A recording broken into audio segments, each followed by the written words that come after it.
વંદે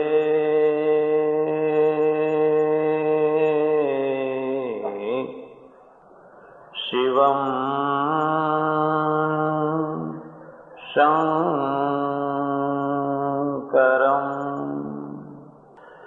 એજી teachers કોલેજના 38મા વાર્ષિક ઉત્સવ નિમિત્તે અતિથિ વિશેષ તરીકે પધારેલા આદરણીય શ્રી ત્રિવેદી સાહેબ, આ મહાશાળાના આચાર્ય શ્રી લીલાબેન અને એમના સહયોગી સાથીદારો, મંચ ઉપર બિરાજેલા વિશિષ્ટ મહાનુભાવો, સજ્જનો, બહેનો, વિદ્યાર્થી ભાઈ બહેનો, જગતનો અર્થ ગતિ થાય છે. ગચ્છતિ પુનઃ પુનઃ અતિશયેન વા ગચ્છતિ ઇતિ જગત. જે સતત ગતિશીલ હોય એને જગત કહેવાય. આ જગતના બે રૂપ છે. એક કુદરતે મૂકેલી ગતિશીલતા વાળું જગત, એક પ્રજાના દ્વારા, વ્યક્તિના દ્વારા ગતિશીલતા વાળું બીજું જગત. કુદરતની ગતિ આખા જગત માટે સરખી છે. તમે કોઈ ટ્રેનમાં બેઠા હોવ, ફર્સ્ટ ક્લાસમાં હોવ કે સેકન્ડ ક્લાસમાં હોવ, કદાચ તમારી સગવડો જુદી હોય પણ ગતિ સરખી છે. પ્લેનમાં બેઠા હોવ કે બીજી કોઈ ચીજમાં બેઠા હોવ, ગતિમાં ફરક નથી. એમ દુનિયા જે કુદરતી ગતિએ ફરે છે એ બધા માટે, પછી એ ભારતનો માણસ હોય, અમેરિકાનો હોય, જાપાનનો હોય, રશિયાનો હોય, સૌની ગતિ સરખી છે. 24 કલાકમાં લગભગ સૌને દિવસ રાત્રિનો અનુભવ થાય છે. પણ એક બીજું જગત છે, અને બીજા જગત માટે ઉપનિષદમાં ખાસ કહેવામાં આવ્યું છે, યત્કિંચ જગત્યામ જગત. જગત્યામ જગત, પરમેશ્વરના બનાવેલા જગતમાં તમારું જગત. તમારું એટલે વ્યક્તિગત જગત. એ વ્યક્તિગત જગતને હું જરા વિસ્તૃત રૂપમાં કહું છું, પ્રજાનું જગત.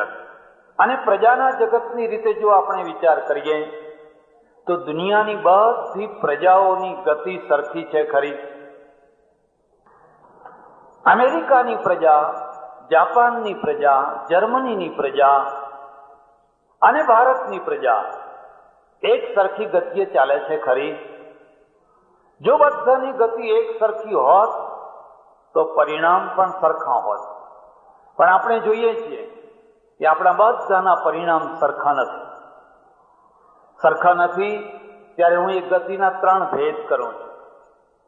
એક પેટ માટેની ગતિ, 2 લાગણી માટેની ગતિ, અને 3 મહત્વાકાંક્ષા માટેની ગતિ. દુનિયાની કેટલીય પ્રજા માત્ર પેટ માટે ચાલે છે. અને જે પેટ માટે પ્રજા ચાલે છે, વ્યક્તિ નહીં હો, પ્રજાની વાત કરું, જે આખી પ્રજા માત્ર પેટ માટે ચાલે છે એ તો રેંગતી પ્રજા છે. જેમ કોઈ અળસિયું રેંગતું હોય એમ રેંગનારી પ્રજા છે. જે લાગણી માટે પ્રજા ચાલે છે, જે પેટથી થોડી ઉપર ઉઠી છે, અને જે લાગણીઓ માટે જેનામાં ગતિશીલતા છે, એ ગોઠણીએ ચાલનારી પ્રજા છે, એ ઢીચણીએ ચાલનારી પ્રજા છે. જે મહત્વાકાંક્ષા માટે ચાલે છે, અને મહત્વાકાંક્ષાને ચલાવનારું જે સ્થાન છે એ મગજ છે, એ મસ્તિષ્ક છે. દુનિયા તો મગજથી ચાલે છે, પગથી તો પેટ ચાલે છે. તમે માત્ર જો પગથી જ ચાલવા માંગતા હોવ તો તમારી ગતિ પેટથી ઉપર નહીં જઈ શકે. પણ દુનિયા જે ચાલે છે એમાં સૌથી આગળ ચાલનારી જે પ્રજા છે એ પગથી ચાલનારી નથી હોતી, એ તો મગજથી ચાલનારી હોય. અને મગજથી એ કેમ ચાલે છે? કારણ કે મગજની અંદર મહત્વાકાંક્ષા ભરી હોય છે. પગમાં મહત્વાકાંક્ષા નથી હોતી, પેટમાં મહત્વાકાંક્ષા નથી હોતી, મસ્તિષ્કની અંદર મહત્વાકાંક્ષા હોય. એવું શું કારણ છે આપણે પાછળ રહી ગયા છીએ? એવું શું કારણ છે કે કેટલીક પ્રજાઓ બહુ આગળ નીકળી ગઈ છે અને કેટલીક પ્રજાઓ બહુ પાછળ રહી ગઈ. સરેરાશ આવકની દૃષ્ટિએ, શિક્ષણની ટકાવારીની દૃષ્ટિએ, ઔદ્યોગિક વિકાસની દૃષ્ટિએ, નોબેલ પ્રાઇઝ લેનારાની સંખ્યાની દૃષ્ટિએ, ઓલિમ્પિકના ચંદ્રકો લેવાની દૃષ્ટિએ, તમારે જેટલી દૃષ્ટિઓ ભેગી કરવી હોય એટલી તમામે તમામ દૃષ્ટિઓ ભેગી કરો અને એનો એક ગ્રાફ બનાવો. આરોગ્યની દૃષ્ટિએ, તમારી શક્તિની દૃષ્ટિએ, સમૃદ્ધિની દૃષ્ટિએ પ્રજા પાછળ કેમ રહી જાય? ઈશ્વર કોઈને આગળ નથી ચલાવતો, ઈશ્વર કોઈને પાછળ નથી ચલાવતો. જો ઈશ્વર જાણી કરીને કોઈને આગળ ચલાવે અને જાણી કરીને કોઈને પાછળ ચલાવે તો એ તો પક્ષપાત કરનારો થઈ જાય. આપણે કંઈ ઈશ્વરનું બગાડ્યું નથી. હું તો તમને એટલે સુધી કહું કે ભારતમાં પ્રજા ઈશ્વરના પાછળ જેટલી પડી છે, દુનિયાની કોઈ પ્રજા આટલું નથી પાછળ પડી. તો મંગળાથી માંડીને સાંજ સુધી મંદિર જ મંદિર, મંદિર જ મંદિર, સપ્તાહો, યજ્ઞો, હોમ, હવન, ચારે તરફ જુઓ તો ધર્મમય, ભક્તિમય વાતાવરણ. આપણે પાછળ કેમ છીએ? જો આ વાત, જો આ પ્રશ્ન હોય અને આ પ્રશ્ન જો બરાબર હોય તો આપણે એના કારણો શોધવા જોઈએ. કારણોમાં હું જે સમજુ છું એ તમને બતાવું છું. એના બે કારણો છે. પહેલું કારણ છે પ્રજાનું મગજ કોણ ઘડે છે. ને પ્રજાને ઘડવી એટલે મગજથી ઘડવી, અને મગજથી ઘડનારો જે છે એ માસ્ટર બીબુ છે. માસ્ટર બીબુ કોણ છે? પ્રજાને માસ્ટર બીબા તરીકે કોણ મળ્યું? તમે એને શોધી કાઢો, અને જો તમે એને શોધી કાઢો અને બીબાને જો બદલી શકો તો પ્રજાને બદલી શકાય, તો પ્રજાની દશાને બદલી શકાય. પણ માસ્ટર બીબુ બદલી શકાય તો પશ્ચિમની પ્રજાનું માસ્ટર બીબુ વૈજ્ઞાનિક છે. ભારતની પ્રજાનું, લગભગ પૂર્વની પ્રજાનું માસ્ટર બીબુ અમે સાધુઓ છીએ. એટલે બેયના ઘડતરમાં, એટલે મસ્તિષ્કના ઘડતરમાં પાયાનો ભેદ છે. જેમ હમણાં ત્રિવેદી સાહેબ બહુ જ્ઞાન, ગમ્મત સાથે જ્ઞાન આપી રહ્યા છે. પેલાને આઘાત લાગ્યો, એટેક થતા થતા બચી ગયો. ને એટેક એટલા માટે હતો કે શુક્ર આટલો બધો આગળ વધી ગયો અને અમે અમેરિકા વાળા આટલા પાછળ રહી ગયા. એને એનો આઘાત લાગતો હતો અને એના કારણે એને એટેક આવવાની તૈયારી હતી. આપણને એનો એટેક નથી લાગતો. આપણને પ્રશ્ન જ નથી શુક્ર ક્યાં છે ને મંગળ ક્યાં છે, એનો કોઈ પ્રશ્ન જ નથી. આપણા આગળ મહત્વનો પ્રશ્ન છે બીએડ કોલેજ કર્યા પછી પેલાને નોકરી મળી ગઈ ને હું રહી ગયો. એ ત્યારે કઈ કોલેજમાં, કઈ હાઈસ્કૂલમાં દાખલ થઈ ગયો ને હું રહી ગયો. પ્રજા પેટ સુધી છે, પેટ સુધી. પ્રજાની મહત્વાકાંક્ષા, કોલેજો, યુનિવર્સિટીઓ, ફેક્ટરીઓ, તમે ચારે તરફ જઈને જુઓ તો લોકોની ઈચ્છા પેટ સુધી છે. મારો છોકરો નોકરી મેળવે, હું ભણું એટલા માટે કે મને નોકરી મળે, હું મંદિરમાં એટલા માટે જાઉં કે મને નોકરી મળે. અહીંયા અમારે ત્યાં આવે સત્સંગમાં એ પણ લોકો એટલા માટે આવે, મહારાજ તમારે ત્યાં તો ઘણા લોકો આવે છે, જરા મારી લાગવગ લગાડી દેજો ને. એટલે એ પંચાયતમાં પડ્યું હોત તો બાવા શું કામ થાય? તેથી છૂટવા માટે તો બાવા જ રહ્યા. હવે તમે આવીને કહો છો અમારી લાગવગ લગાડી દો. મંદિરો છે, ધર્મસ્થાનો છે, પણ જનારાની પાસે બે વાતો છે, લાલચ અને લાચારી. જો લાલચ અને લાચારી ના હોય તો આ મંદિરો ખાલી થઈ જવાના, તો અમારા આશ્રમો ખાલી થઈ જવાના. અને તમારી લાલચ અને તમારી લાચારી કદી પણ ના જાય એના અમે સજ્જડ પ્રયત્ન કરી રાખેલા છે. કારણ કે અમારો ધંધો બંધ ના પડી જાય, અમારા આશ્રમો બંધ ના પડે. એટલે તમે હંમેશા અમારા લાચાર રહો, હંમેશા હંમેશા માટે તમને એક પુણ્ય ગોળ ચોંટાડી રાખીએ, જેથી તમે આટા માર્યા છો. આ બેયનો ડિફરન્સ છે, આ બંનેનો ફરક છે. અને એ ફરકને તમારે જાણવું હોય તો જુઓ, પશ્ચિમની પ્રજાનું મસ્તિષ્ક ઘડનાર વૈજ્ઞાનિક છે. હા, વર્ષો પહેલા પશ્ચિમની પ્રજાનું મસ્તિષ્ક પણ પાદરીઓ ઘડતા હતા, બહુ સજ્જડ રીતે ઘડતા હતા, અને એટલા જોરથી ઘડતા હતા, એટલા જોરથી ઘડતા હતા કે જે અંધશ્રદ્ધા ભારતમાં છે એથી વધારે અંધશ્રદ્ધા ત્યાં. માર્ટિન લ્યુથર નીકળ્યા, હું તો એમ માનું છું કે જર્મનીએ બહુ ક્રાંતિકારી પુરુષો આપ્યા છે. એક ક્ષેત્રમાં, વૈજ્ઞાનિક ક્ષેત્રમાં, ધાર્મિક ક્ષેત્રમાં, તબીબી ક્ષેત્રમાં, શૈક્ષણિક ક્ષેત્રમાં મેક્સ મુલર કોણ હતો? તમારા વેદોનું સંશોધન કરનારો. જો પૃથ્વીનો પુનરુદ્ધાર વરાહે કર્યો હોય તો વેદોનો પુનરુદ્ધાર મેક્સ મુલરે કર્યો. મેક્સ મુલર કોણ હતો? જર્મન હતો. જ્યારે આપણને ખબર નથી કે વેદ વેદ વેદ એમ બોલ્યા કરતા હતા, જોવા તો મળતું કર્મકાંડીઓ 5-25, 100-200 મંત્રો યાદ કરી રાખેલા બોલ્યા કરતા, પણ એમને ખબર જ નથી કે આના અર્થ શું થાય.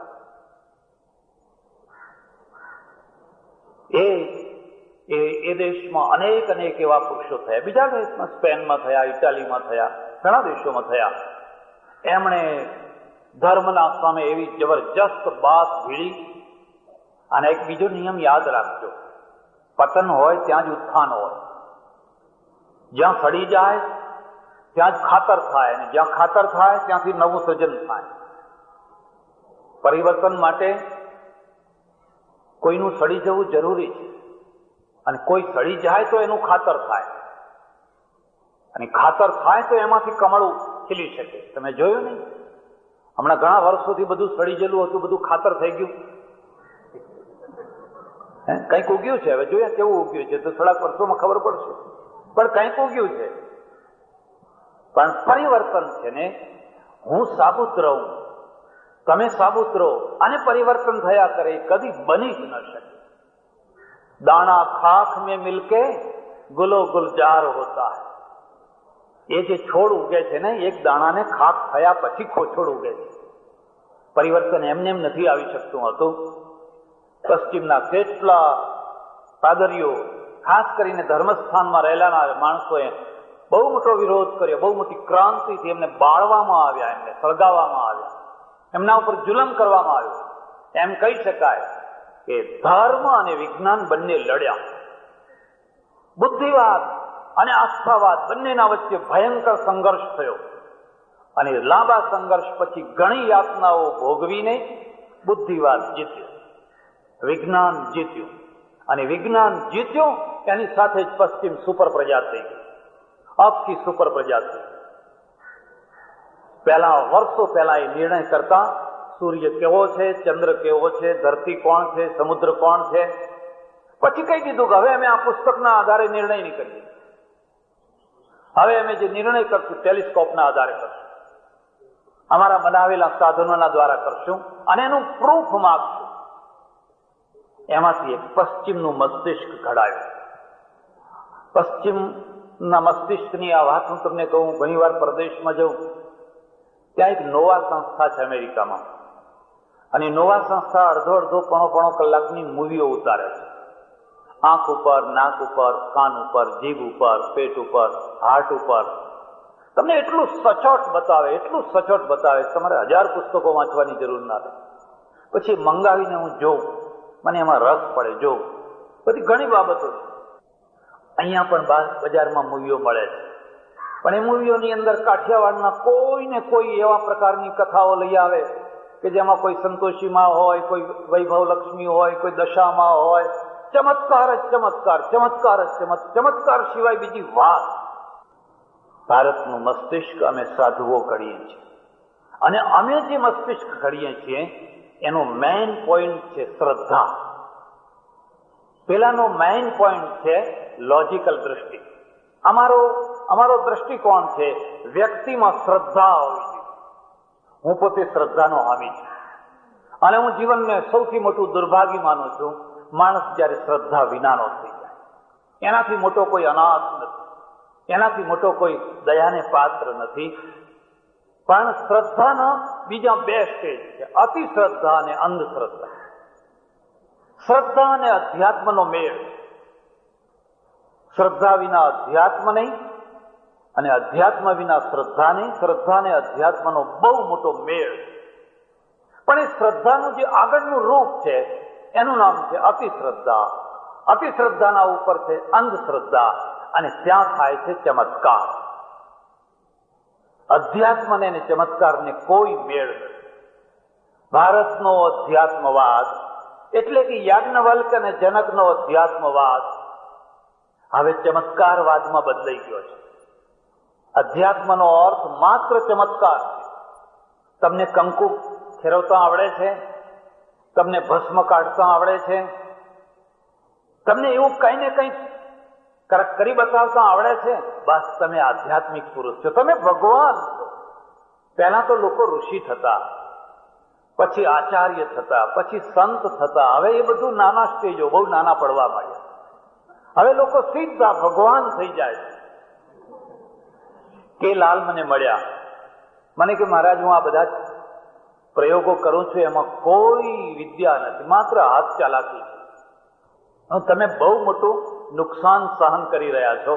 ભલા થાવ, એક ભગવું કપડું પહેરો અને આ બધું બતાવો, તમે તો ભગવાનના એ ભગવાન થઈ જશો.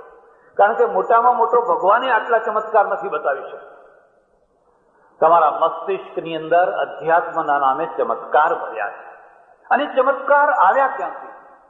તમે રામાયણની કથા સાંભળવા જાઓ, તમે ભાગવતની કથા સાંભળવા જાઓ, તમે બીજી કોઈ પણ સત્યનારાયણની કથા સાંભળવા જાઓ, શ્રાપ ને આશીર્વાદ, શ્રાપ ને વરદાન, શ્રાપ ને વરદાન, શ્રાપ ને વરદાન. ફલાણા રાજાને સંતાન નહોતું, ફલાણા ઋષિએ વરદાન આપ્યું, આશીર્વાદ આપ્યો, એના ઘેર સંતાન. ફલાણા રાજાએ આમ કર્યું, ફલાણા ઋષિએ એને શ્રાપ આપ્યો, દ્રૌપદીને શ્રાપ આપ્યો, ફલાણાને શ્રાપ આપ્યો, ફલાણાને. સતત શ્રાપ ને વરદાન, શ્રાપ ને વરદાન, શ્રાપ ને વરદાન. આખી કથાઓ ચાલે છે શ્રાપ ને વરદાનના પૈડા ઉપર ચાલે છે. અને ત્યાં પ્રજા ઘડાય છે. પ્રજાનું ઘડતર ગાંધીજી નથી કરી શકતા. પ્રજાનું ઘડતર જે કૃષ્ણમૂર્તિ નથી કરી શકતા. પ્રજાનું ઘડતર તમારો નાર્લિકર, તમારો રવિન્દ્ર નથી કરી શકતા.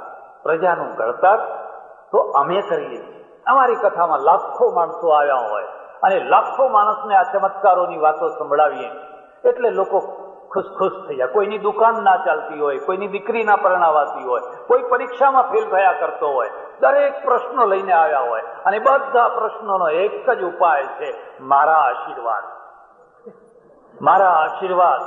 અને સંતોના આશીર્વાદ મળ્યા ને એક બધું કામ તમારું પાર પડ્યું નહીં. એના માટે અમે સ્પેશિયલ ભાડાના માણસો રાખીએ છીએ. અમારી સાથે ફર્યા કરતા હોય છે અને અમારા વખાણ કર્યા કરતા હોય છે અને આની બહુ મોટી સજ્જડ અસર થતી હોય છે. મારા એક ઓળખીતા સંત છે, ભાગવતની સપ્તાહ કરે છે. મારા પુસ્તકો વાંચ્યા પછી કહે છે કે હવે મારી આંખ ઉઘડી ગઈ. આખી જિંદગી મેં લોકોને ઉઠાં જ ભણાવ્યા છે. એ સભામાં કહે છે, તમને નવાઈ લાગશે, સભા વચ્ચે કહે છે, મેં જિંદગીમાં લોકોને ઉઠાં જ ભણાવ્યા છે, પણ હવે મારી આંખ ઉઘડી છે. મેં કહું આંખ ઉઘડી છે તો હવે તમે આ બધી જે ચમત્કારની વાતો કરવાની કથાઓ છે એની જગ્યાએ વ્યવહારિક વાસ્તવિક કથા કરો ને. મને કે ના, કથા તો ચમત્કારની જ કરવાની. ચમત્કારની કથા કેમ કરવાની? તમને ખબર ના પડે. તમારા જેવું બોલવા જઈએ તો કોઈ રોટલોય ના આપે. અમારે કઈ ભૂખે નથી મરવું. અમે તો જેવી એવી કરીએ, ફલાણા શેઠની દુકાન નથી ચાલતી, એની પેઢી નથી ચાલતી. પછી ફલાણા સંત મળ્યા ને એમને માથે હાથ મૂક્યો, પેઢી ચાલવા લાગી, દુકાન ચાલવા લાગી. મેં કહ્યું ખરેખર ચાલવા લાગી કે એમની ચાલે કે ના ચાલે, આપણી તો ચાલવાની. એ જ્યાં કથા પૂરી થઈ નહીં, અંદર કેટલાય એવા શેઠિયાઓ બેઠા હશે જેમની દુકાન અત્યારે મંદીમાં પડી હશે. એવા કેટલાય માણસો આવીને પગમાં જ પડી જવાના, બાપુ બાપુ બાપુ. એમની ચાલે કે ના ચાલે, આપણી દુકાન ચાલે એટલે બસ. મારા ઓળખીતા એક બીજા સંત છે, આશ્રમ બાંધ્યો, આશ્રમ ચાલે નહીં, આશ્રમમાં આવક નહીં, કોઈ પૈસો મૂકે નહીં, કંટાળી ગયા. અને કે શું કરું? તમે નતો બાંધવો ને, પણ હવે કરવું શું? 2-3 હજાર રૂપિયા મહિને જોઈએ. 2-4 વર્ષે પાછા મળ્યા. મેં કહ્યું કેમ, તમારી ચિંતા કઈ ઓછી થઈ? કે બિલકુલ જતી રહી. શું કર્યું કે આ બાજુમાં જો ઝાડ છે ને, એ ઝાડ નીચે એક ડેરી બનાવી અને મેં મારી જાતે સુથાર પાસે ઘડાવીને 20-25 ઘોડિયા ટાંગી દીધા. પેલા ઝાડની ડાળીએ નાના નાના આવડા 20-25 ઘોડિયા છે, બાળકોના પારણા, એ ટાંગી દીધી અને હવા ચાલુ કરી દીધી. આજે તો 200 ઘોડિયા ભેગા થયા છે, 200 પારણા પીંગાઈ રહ્યા છે. 2-4-6 મહિને હું પોતે પણ 15-20 ટાંગી દઉં છું. એક જ વાત છે, આ માતાના જેનો ખોળો ના ભરાતો હોય એનો અહીં ખોળો ભરાય છે. જેના ઘરમાં સવાશેર માટી ના હોય એને અહીં સવાશેર માટી આપે. આ તો હાજરા હજુર માતા છે. અને મહારાજ હવે તો એવા લીલા લહેર થઈ ગયા છે કે 12 મહિનામાં એકાદ પૈસાદાર મરઘો હાથમાં આવી જાય તો એ બેડો પાર. ધમધોકાર કેટલી દરગાહો, કેટલી દેરીઓ, કેટલા મંદિરો. એમે તમને કહ્યું ને, લાચારી અને લાલચ આ બેયના કારણે અમારું ચાલે છે. અને એ ના ઓછું ના થાય, તમારા મગજમાં સતત એ વાત ભરી રહે, એના પ્રયત્નો અમે કરી રાખ્યા. હવે અને એમે તો એવું કર્યું છે કે જે આવે એ 10.25 ની સુખડી લઈને આવે. પૈસા ચડાવે એ તો જુદા, આશ્રમમાં એક પીપ ભરેલું સુખડું કાયમ પડ્યું હોય છે, ચોખ્ખા ઘીનું, જેને ખાવું હોય ને ખાવ. આ તો હું તમને એટલા માટે કહું છું કે બીએડ પાસ થયા પછી 5-5 વર્ષ 7-7 વર્ષ સુધી એડવર્ટાઇઝો વાંચ્યા પછી, ઇન્ટરવ્યુ આપ્યા પછી પણ જો નોકરી ના મળે તો આવી એકાદ દેરી કરી નાખજો. તો આવી એકાદ દેરી કરી નાખજો, લીલા લહેર થઈ જશે. અમે પ્રજામાં શ્રદ્ધા નથી બેસાડતા. અતિ શ્રદ્ધા કાં તો અંધશ્રદ્ધા, અને અતિ શ્રદ્ધા અને અંધશ્રદ્ધાનું એ પરિણામ છે કે આપણે પ્રશ્નને, પરિસ્થિતિને લોજિકલ દૃષ્ટિથી જોઈ નથી શકતા. દાખલો, એક સામાન્ય દાખલો આપો, બંનેમાં ફરક ક્યાં આવ્યો? માનો કે અહીંયા કોઈને બાળક નથી થતું. હું આટલો ઉદ્દામવાદી વિચારવાળો છું, છતાં દર મહિનામાં એકાદ કેસ તો મારે ત્યાં આવે છે. બસ બાપજી, ગમે એમ કરો, સવાશેર માટી આપો. એટલે ભાઈ, માટીથી છૂટવા માટે અમે બહાર નીકળ્યા અને તમે અમારા પાછળ ક્યાં? ના, કે આટલું તો કરવું જ પડશે. મગજ જ આખું ઘડેલું છે. બીજાની વાત જવા દો. મારા આશ્રમમાં એક છોકરો આવ્યો ફૂલ વીણવા. ફૂલ મને કે બાપજી ફૂલ લઉં? કેમ, શું કરશો ફૂલ? કે મમ્મીએ મંગાયા છે. પણ મમ્મીએ ફૂલ કેમ મંગાયા છે? મને કે વૈભવ લક્ષ્મીનું વ્રત કરવું છે. વૈભવ લક્ષ્મીનું વ્રત એટલે શું? કે વૈભવ લક્ષ્મીનું વ્રત એટલે આ વ્રત કરીએ ને તો ઘરમાં વૈભવનો ઢગલો થઈ જાય. તમે કહો ઉભો રહે, જ્યાં તારી મમ્મીને પૂછી આવે, ફૂલ મારા અને વૈભવનો ઢગલો તમારા ઘરમાં થાય તો અડધો વૈભવ મને આપવો પડશે. જ્યાં પૂછી આવે એ તો વિચારમાં પડી ગયો. મેં કહ્યું અડધો વૈભવ જો આપવો હોય તો હું મારા ફૂલ તોડવા દઉં. હવે પ્રોફેસરનો દીકરો છે અને પ્રોફેસર, સાયન્સના પ્રોફેસર, પણ પીરિયડ સિવાય કદી પણ મગજને સાયન્સ અડવા જ નથી દેતા. જીવનમાં કદી સાયન્સને અડવા જ નથી દેતા. એ પીરિયડ બરાબર છે. તો જેમ હમણાં સાહેબે ના કહ્યું કે આપણે પોપટ તૈયાર કરીએ છીએ, ને પોપટ એટલે પોપટ. આપણા ત્યાં કોઈનો ખોળો નથી ભરાતો, એટલે દેરીએ સાધુએ બાવાએ ફકીરે ફરે, દોરા ધાગા તાવીજ કરે. મગજ એવું ઘડાયેલું છે. રાજાઓ, પુરાણોમાં એ જ વાતો આવે છે કે રાજાને દીકરો નતો, આમ કર્યું તેમ કર્યું. આ આપણો એપ્રોચ છે, કારણ કે માસ્ટર બીબો એ રીતનું છે. પેલા લોકો શું કરે? ડોક્ટર પાસે જાય છે, શરીર તપાસે છે, કોઈ દવાની જરૂર હોય તો દવા લે છે, ઓપરેશનની જરૂર હોય તો ઓપરેશન લે છે. એક આખી ટેકનિકલ પદ્ધતિ અપનાવે છે અને પછી બાળક થાય. અને એ આખી પદ્ધતિ આખી દુનિયા ઉપર ફરી વળે છે. આ સુપર પ્રજા રીતે એ આખી, તમારે અમદાવાદમાં એ પદ્ધતિ ત્યાંથી આવેલી છે. અમારી પદ્ધતિ તો અહીં છે, નિકાસ કરી શકાતી જ નથી. અમે ઘણી ઈચ્છા કરીએ કે અહીંથી બહાર આ પદ્ધતિનો બહાર નિકાસ કરીએ, પણ કોઈ લેવા જ તૈયાર નથી. પણ અહીંયા ધમધોકાર ચાલે છે, એટલે હજુ કઈ બહુ જરૂરી નથી. અહીંયા લેનારા ઘણા ગ્રાહક છે. પેલી પદ્ધતિ આખી દુનિયા ઉપર ફરી વળી. અહીંયા એક ઘરમાં શીતળા નીકળે છે, ચેચક, માતાના દાંત, બસ આખું ઘર તરત જ દીવો, ધૂપ, ફલાણું, દવા ના થાય, ફલાણું ના થાય, એમાં પડી જાય છે.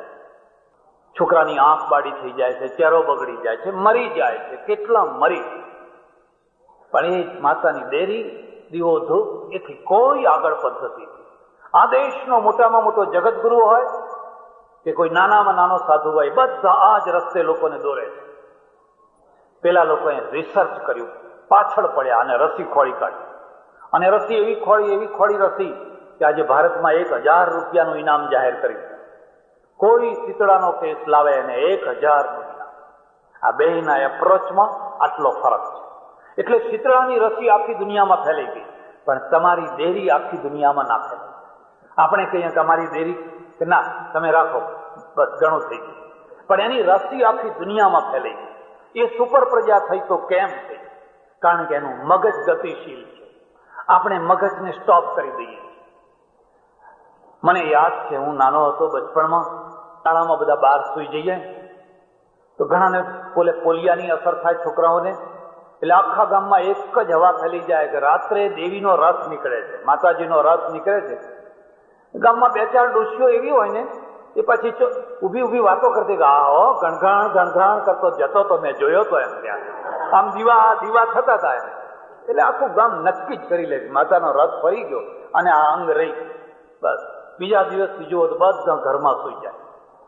કોઈ દિવસ કોઈએ માતાના રથનું પગેરું ના લીધું કે આ રથ છે ક્યાં, આવે છે ક્યાંથી, શું થાય છે, કદી. પેલા લોકોએ ત્રિગોણી રસી ખોળી, અને ત્રિગોણી રસી ખોળી નાના નાના બાળકોને આપવા માંડી. આજે કેટલાય બાળકોને નવું જીવન મળ્યું. આ એમનું માઇન્ડ છે, આ આપણું માઇન્ડ છે. હવે આ માઇન્ડને તમે અધ્યાત્મ માઇન્ડ કહો છો. આ બધી અંધશ્રદ્ધાનું નામ અધ્યાત્મ છે. દુર્ભાગ્યવશ આપણે એ બધાને અધ્યાત્મ માની લઈએ છીએ. મારી દ્રષ્ટિએ કોઈ આધ્યાત્મિક પુરુષ હોય તો એ ગાંધીજી છે. અને તમને હું પૂછું કે ગાંધીજીએ કેટલું કંકુ કાઢ્યું છે? કોઈ સભામાં એક કંકુ કાઢતા હતા, ભસ્મ કાઢતા હતા? જે માણસે એક નાનો સરખો પણ ચમત્કાર નથી કર્યો, અને છતાં સૌથી મોટામાં મોટો ચમત્કાર કરી બતાવ્યો છે. આ દેશને આઝાદી અપાવવી એ સૌથી મોટામાં મોટો ચમત્કાર છે. અને જે લોકોએ ઢગલાબંધ ભસ્મો કાઢી, ઢગલાબંધ કંકુઓ કાઢ્યા, એ પાયાના પ્રશ્નનું એક પણ કાર્ય નથી કર્યું. અમારી તો બધી કથાઓ જ હોય. મહારાજે 100 માણસની રસોઈ હતી, એમાંથી 1000ને જમાડી દીધા. 1000ને જમાડી દીધા, અને સ્ટીમર પેલી અમેરિકાની ઘઉં ભરેલી આવે ને પછી અહીંની પ્રજા ખાય, એના કરતા આ 1000 જમાડી દેનારા મહારાજને જ ના બેસાડી દઈએ સ્ટીમરમાં. ખવડાયા જ કરો, ખવડાયા જ કરો. જ્યાં દુષ્કાળ પડ્યો હોય ત્યાં લઈ જાઓ. 100 માણસની રસોઈ હતી ને 1000 માણસને જમાડી. અરે ઘી ખૂટ્યું તો નદી પાસે જઈને કહ્યું, માં 10 ડબ્બા ઘી આપ. અને પછી 10 ડબ્બા પાણીના, એટલે ઘી થઈ ગયું, ભરી લીધા, અને પછી 10 ડબ્બા પાછા અંદર નાખી દીધા. આવી તો કેટલીય કથાઓ છે. આ માસ્ટર બીબુ છે, અને આ માસ્ટર બીબુ છે એ પ્રજાનું ઘડતર કરે છે. અને એમાંથી જે પ્રજા ઘડાય છે એનું માઇન્ડ છે ને એ માત્ર પેટ સુધી છે. બસ માત્ર પેટ. હું ભણું, મારો છોકરો ભણે, બસ એક જ ઉદ્દેશ છે, રોટલો મળે, બહુ બહુ તો ફ્લેટ મળે, ઘર મળે. પણ મારે ત્યાં કોઈ આઈન્સ્ટાઈન પેદા થાય, મારે ત્યાં કોઈ નેપોલિયન પેદા થાય, હું કોઈ સિકંદર બનવું નહીં. મહત્વાકાંક્ષા છે જ નહીં. કારણ કે અમે સાધુઓ રાત દિવસ એક જ પ્રચાર કરીએ છીએ, કાલ મરી જવું છે, શું ભેગું આવશે? કાંઈ ભેગું આવવાનું નથી. બધું અહીંનું અહીં રહી જશે. અને આ બધું કોના માટે? આ બધું તો સંસાર તો નશ્વર છે, ક્ષણિક છે, ક્ષણભંગુર છે, નાશવાન છે. આ પૈસો તો પાપનું મૂળ છે, અને સ્ત્રીઓ એ તો મોહની માયા છે, મોહ જાળ છે, એનાથી દૂર ભાગો. આ અમારું માસ્ટર બીબુ છે. અને માસ્ટર બીબામાંથી જે થયા, એટલે હું આ દેશના 2 ભાગ કરું છું. તમે જોશો તો હમણાં જેમ કહ્યું બેને બહુ સારી વાત કહી. જ્યારે ઋષિ છે એ વિદ્યાર્થીઓને વિદાય કરે છે, દીક્ષાંત પ્રવચન, તો તમે એ દીક્ષાંત પ્રવચનને ખાસ સાંભળજો. મારી તો ઈચ્છા કે આવા ટાઈમે એ આખું પ્રવચન લોકોને આપવું જોઈએ, તો તમે ઋષિની દૃષ્ટિ જોઈ શકો. એ આખી એક ઋષિની દૃષ્ટિ છે. પહેલામાં પહેલું એ ઋષિ શું કહે છે? માતૃદેવો ભવ, પિતૃદેવો ભવ, આચાર્ય દેવો ભવ, અતિથિ દેવો ભવ. આ પહેલા વાક્યો છે. એને એમ ના કહ્યું માં માયારૂપ છે, બાપ સ્વાર્થી છે, એવું ના કહ્યું. દુનિયાના પ્રત્યે ઘૃણા નથી કરાવતું. આ ઋષિ પીરિયડ કે માતાની સેવા કરે. અતિથિ દેવો ભવ. અને પછી કહે છે યાન્ય અસ્માકમ સુચરિતાની તાન્યેવ ત્વયો પાસ્યાની નો ઇતરાણી. અમારા જે સારા આચરણો હોય, જે તે જોયા હોય એનું અનુકરણ કરજે. અમારા જે દોષો હોય એના અનુકરણ ન કરીશ. અમારા જે દૂષિત આચરણો હોય, અમારી જે ભૂલો હોય એને તમે અનુકરણ ન કરશો. આ ઋષિ છે. ઋષિ પૂર્ણ નથી. ઋષિ જાગ્રત છે. પૂર્ણતા, જાગૃતિ વિનાની પૂર્ણતા ઢોંગ છે, દંભ છે, પાખંડ છે. અલ્પતા હોય પણ જાગૃતિ હોય તો એ આશીર્વાદ. હું અલ્પ છું પણ મને અલ્પતાનું ભાન છે એટલે હું જાગૃત છું, અને જાગૃત છે એ જ ઋષિ છે. તસ્યામ જાગૃતિ સંયમી. અને પછી આગળ શું કહે છે ખબર છે? આગળ કહે છે પ્રજાતંતુમાં વ્યવચ્છેદથી, પ્રજાના તાંતણાને તોડીશ નહીં. ઘેર જા, લગ્ન કર અને પ્રજારૂપી તંતુ છે એનો પ્રવાસ ચાલુ રાખ. આ ઋષિ પિરિયડ છે. એટલું જ નહીં, આગળ કહે છે ભૂત્યૈ ન પ્રમદિતવ્યમ. તું બે પૈસા કમાવામાં પ્રમાદ ન કરીશ. તું કમાજે, કમાવા માટે જીવન છે. ભૂત્યૈ ન પ્રમદિતવ્યમ, દેવ કાર્યે ન પ્રમદિતવ્યમ, પિતૃ કાર્યે ન પ્રમદિતવ્યમ. પછી તો બધી ઘણી વાતો આવે છે, પણ એમાં મુદ્દાની વાત આ છે. આને હું ઋષિ પિરિયડ કહું છું. તમે વેદના મંત્રોમાં ઋષિઓના વચનો જોજો, એમાં સકારાત્મકતા છે. મારી ગાયો સારી હોય, મારા ઘોડા સારા હોય, અમારા ધનુષબાણ સારા હોય, અમારા યોદ્ધાઓ સારા હોય, અમારું રાજ્ય સ્વસ્તિ હોય. સ્વસ્તિ સામ્રાજ્યમ ભૌજ્યમ મહારાજ્યમ આધિપત્યમયમ. આ સમુદ્ર પર્યંત એક રાડૈતી, એક સમુદ્ર સુધી એક રાજાવાળું રાજ્ય હોય.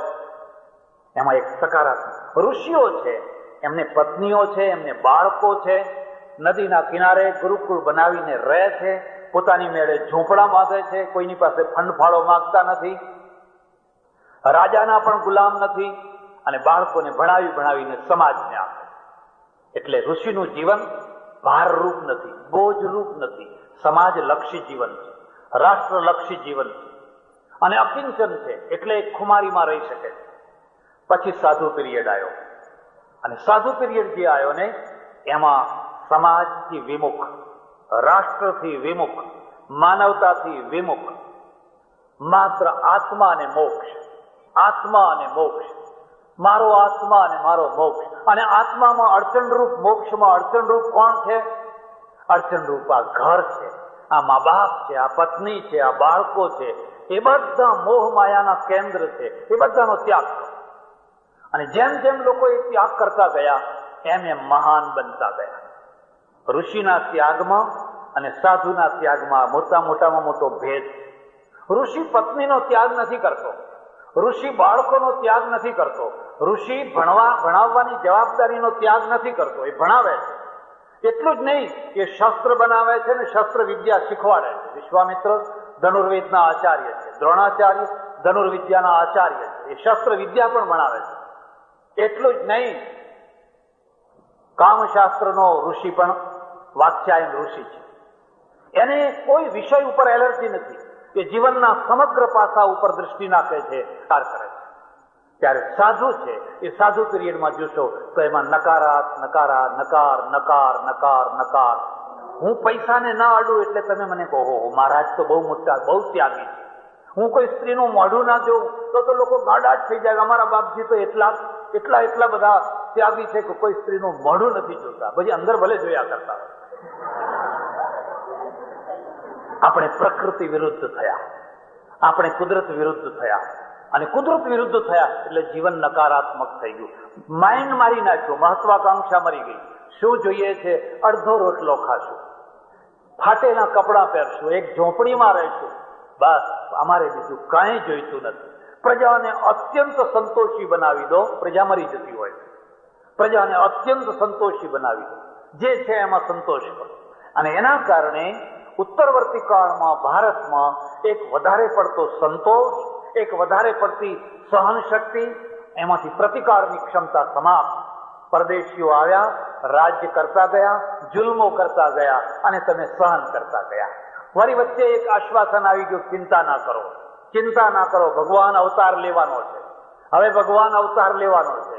ખબર નહીં અત્યાર સુધી અવતાર લીધો કે ના લીધો, એની તો ખબર નહીં, પણ તમારા દુઃખો તો દૂર ના જ થાય. મેં હમણાં મારે આશ્રમમાં એક માણસ આવેલો, મને કે મારે ગમે એમ થાય પણ આ ફલાણી તારીખે તો અમારે રામ જન્મભૂમિનું ફલાણું કરવું જ છે. હું જાણું એને કે ગટરના કિનારે એનું ઝોંપડું છે. મેં કહ્યું તું ઝોંપડપટ્ટીમાં રહે છે અને તારા છોકરાને દૂધ નથી મળતું, એની આંખો મૂડી ઉતરી ગઈ છે. તારું પહેલું કામ છે કે તું તારા છોકરાને દૂધ પીતું કર.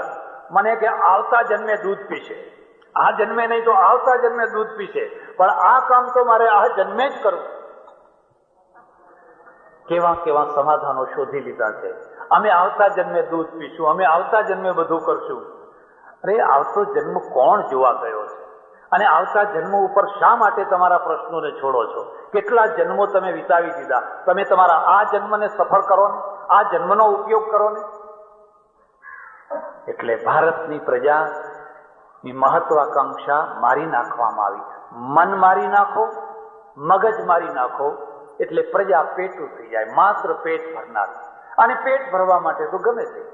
આટલી બધી કોલેજો, આટલી બધી યુનિવર્સિટીઓ, દર વર્ષે તમને નોબેલ પ્રાઇઝ કેટલા મળે છે? મુસ્લિમોની સભામાં એકવાર મેં આ પ્રશ્ન પૂછેલો. આખી મુસ્લિમોની સભા મને લઈ ગયેલા.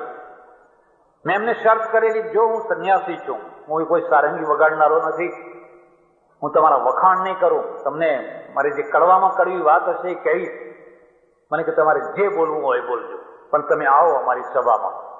મેં એમને પહેલો પ્રશ્ન પૂછ્યો, 700 વર્ષ સુધી તમે રાજ્ય કર્યું, 700 વર્ષ સુધી, 700 વર્ષ સુધી તમે મન ફાવે એવું રાજ્ય કર્યું, ગમે એવા ટેક્સ જજિયા વેરા લગાવ્યા, ગમે તે કર્યું, પણ નગર શેઠ તો હંમેશા વાણીઓ જ કેમ થતો?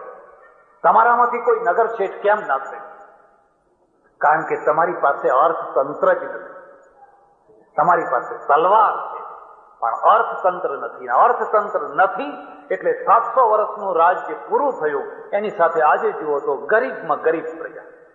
મારે આશ્રમમાં મુસ્લિમ સ્ત્રીઓ આવે, વિધવા સ્ત્રીઓ અનાજ લેવા આવે, હું જોઉં કે પેટલાદમાં સૌથી વધારેમાં વધારે ગરીબાઈ હોય તો મુસ્લિમ પ્રજામાં છે. અને એનું કારણ ઈશ્વર નથી, એનું કારણ એમનું માઇન્ડ છે. એનું માઇન્ડ. મેં એમને બીજો પ્રશ્ન પૂછ્યો, મને બતાવો, તમે 1 અબજની તમારી સંખ્યા છે, અમે તો 60-65 કરોડ છીએ, અને 60-65 કરોડે બાદબાકી જ બાદબાકી, ભાગાકાર જ ભાગા, સરવાળો તો છે જ. અમને કોઈએ સરવાળો શીખવાડ્યો જ નથી, બાદબાકી જ શીખવાડી છે. તમે કોણ? અમે અવધિશ બ્રાહ્મણ ખરા, પણ કયા અવધિશ? અરે અવધિશ ચોળકિયા નહીં, અવધિશ સહસ્ત્ર. પણ અવધિશ સહસ્ત્ર તો ખરા, પણ સિદ્ધપુરના ક્યાંના, કઈ ખડકીના? અમે તો બાદબાકી જ બાદબાકી શીખ્યા છે. તમારા અહો ભાગ્ય કે તમને લોકોએ સરવાળો શીખવાડ્યો છે. તમારો તો સરવાળો છે અને એના ફળ તમે ભોગવો છો.